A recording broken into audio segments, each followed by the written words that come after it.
Hora de falar sobre o São Paulo para te explicar que história é essa de que uma empresa anônima estaria disposta a colocar R$ 1 bilhão no tricolor para quitação de dívidas. Seriam 700 milhões de reais aportados logo de cara e mais 300 milhões de reais depois de 30 meses. Achei a história pra lá de esquisita, mas fui checar com gente importante do São Paulo e posso contar para vocês que tudo começa quando um consultor comercial chamado Oswaldo Sacani procura o São Paulo sugerindo esse acordo. São Paulo quis entender mais detalhes e percebeu que a proposta envolvia títulos podres do Banco do Brasil. Como é que se entende título podre? É um título de dívida emitido por uma entidade com alta probabilidade de não conseguir pagar aos investidores. Então esse é o primeiro contexto de uma negociação preocupante do ponto de vista tricolor. São Paulo também não levou essa história adiante por entender que não havia nenhuma coerência e o risco era gigante.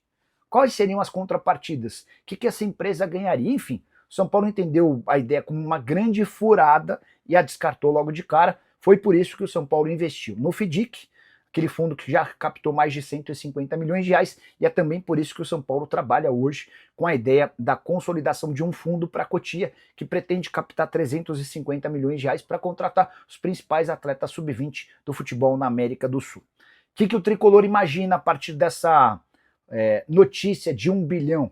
Que é alguém querendo causar, tumultuar o ambiente, esse tipo de coisa. Não há a menor possibilidade de essa história avançar, até porque o São Paulo entende ela como a maior furada dos últimos tempos.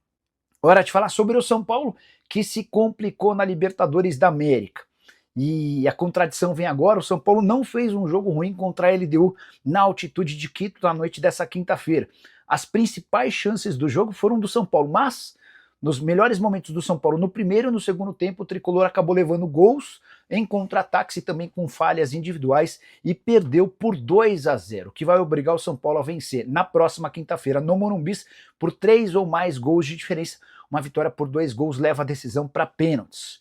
Primeiro gol nasce de uma falha do Cédric, que não acompanha o atacante da LDU, que marca sozinho. No segundo tempo, com o São Paulo perdendo um caminhão de gols, o Luciano perdeu 3 chances claríssimas.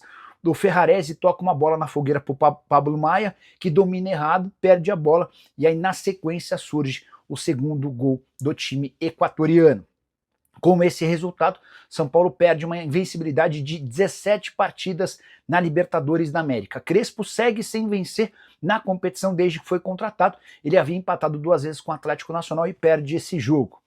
Para completar, é importante lembrar que o São Paulo fez 4 jogos contra a LDU em Quito. 4 derrotas, contando com a partida dessa quinta-feira.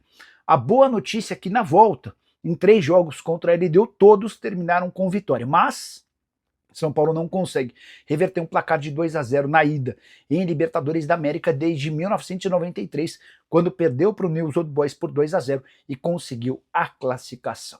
Rafael, goleiro do São Paulo, foi perguntado sobre as chances de o time passar, abre aspas para ele: fomos punidos nos 2 melhores momentos do São Paulo dentro de campo, com gols do adversário. Gostaríamos de levar um resultado melhor, mas já foi. Agora é focar nos 90 minutos que vamos ter em casa para criar as oportunidades e buscar nossa classificação. Você, torcedor do São Paulo, ainda acredita na vaga? Use o espaço para comentário e opine sobre o tema. Hora de falar sobre o São Paulo, que recorreu a uma estratégia diferente para comunicar a saída de Henrique Carmo, atacante comprado pelo CSKA, até aí nenhuma novidade, mas o São Paulo só fez a confirmação oficial dessa saída recentemente e por meio de uma nota pequena em seu site oficial.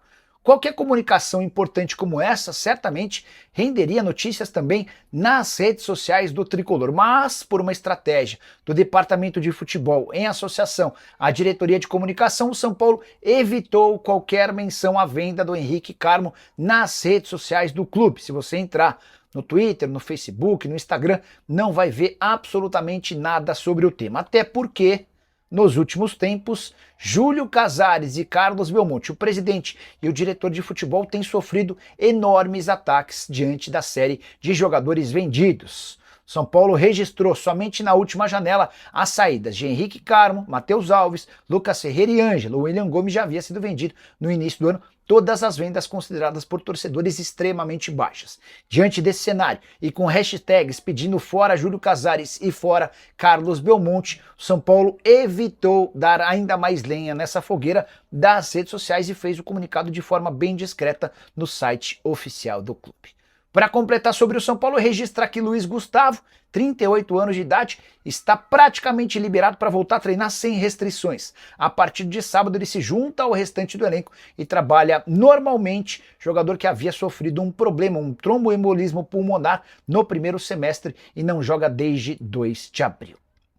Quarta colocação do São Paulo, o tricolor conseguiu um belo aditivo no seu contrato de valor fixo. Graças a aumentos de concorrentes, São Paulo assegurou da Superbet um contrato fixo de 78 milhões de reais por ano. Ele pode alcançar até 100 milhões de reais se metas forem batidas.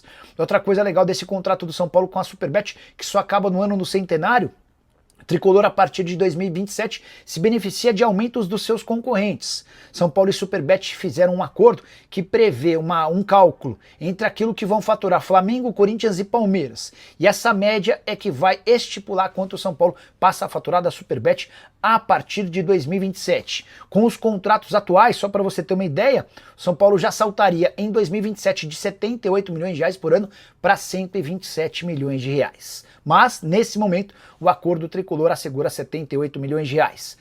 Laterais direitos que atuam na Argentina. Os nomes: Advíncula, peruano de 35 anos de idade do Boca Juniors, e Fabrício Bustos, 29 anos, atleta do River Plate. Fabrício Bustos, você vai lembrar, teve passagem pelo Internacional entre 2022 e 2024. São Paulo nem pretende contratar um lateral direito, mas o Crespo é que tem batido nessa tecla sobre a necessidade de mais um jogador para essa posição, especialmente depois da saída do Igor Vinícius. Hoje o São Paulo conta com Cédric Soares e com meninos. O Mike seria a primeira opção, mas o Mike tem mais 6 semanas de ausência por causa de uma lesão. O Igor Felisberto e o Ângelo hoje são avaliados pelo Crespo como muito jovens, muito novos para esse desafio. Até por isso, o Crespo é quem tem batido na tecla sobre a necessidade da contratação de um jogador. O Advíncula foi sondado, mas não deve haver avanços. A questão da idade, os 35 anos e a queda física do Advíncula, que teve sempre o seu porte físico como um grande trunfo, tudo isso contribui para que o São Paulo não demonstre tanta intenção. O Advíncula chegou a ter seu nome colocado numa lista de eventuais dispensados do Boca Juniors, mas o Boca garante que vai manter o atleta. Já o Fabrício Bustos, o grande lance é a questão financeira. Hoje ele está avaliado em 3 milhões de dólares. E o São Paulo não vai, em hipótese alguma, investir toda essa grana num lateral. É importante contar que o São Paulo tem hoje como prioridades a busca por atacantes de lado de campo e por um meio-campista. Pessoal, obrigado por assistir até aqui. Se gostou, deixa seu like e se inscreva no canal.